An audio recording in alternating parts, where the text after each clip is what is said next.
Hi, I'm Andrew Dowling, veterinarian with the PGG Wrightson technical team.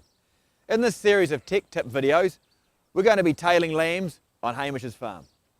Hi, I'm Hamish Black. I'm the TFR for PGG Wrightson for the Amberley and Harden areas. Today we're going to be tailing some lambs here. So what do you think, Andrew? Should we go and have a look at the gear and get into some work? Sounds good.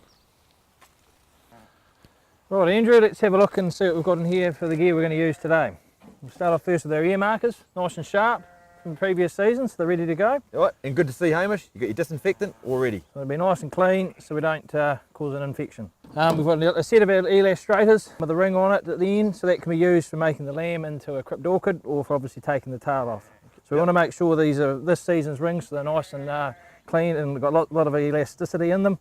So nice and so they can be put on and we get a nice clean cut of the tail off. And finally, the other option to remove a tail is with a tailing iron, a docking iron from Tapari. The key things to this is it wants to be plenty of gas in the bottle for a kick-off, but it wants to be nice and hot and nice and clean too. So the use of a wire brush is very important. So you can keep it nice and clean, and you should get a nice cut off the lamb.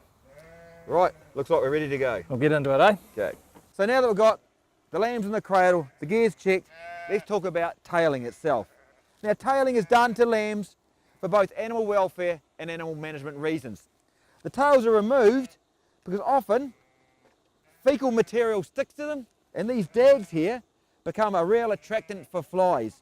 And blowfly strike is something we don't want in our lambs. Also, it makes management easier if you're going to be crutching, dagging, or shearing this lamb later in life. Now, the length of tail is important. If you go too close, you get a chance of getting rectal prolapse, you can damage the nerves, and it also takes the wound longer to heal. Leaving the tail too long can make it awkward for crutching and for shearing. So in ewe lambs, you want the tail stump to cover her vulva. Okay, so it's going to be about this length. And for male lambs, it's similar. The age at which we dock lambs is important as well. And between 2 and 6 weeks seems to fit. If the lambs are too old, they're a bit harder to handle, they're a bit too strong, but if they're too small and too young, we've got to watch out they don't get knocked around in the yards, they've got to be mustered, and they've then got to mother up with the ewe afterwards and get a good drink of milk as well. So that 2 to 6 weeks of age seems to fit quite well.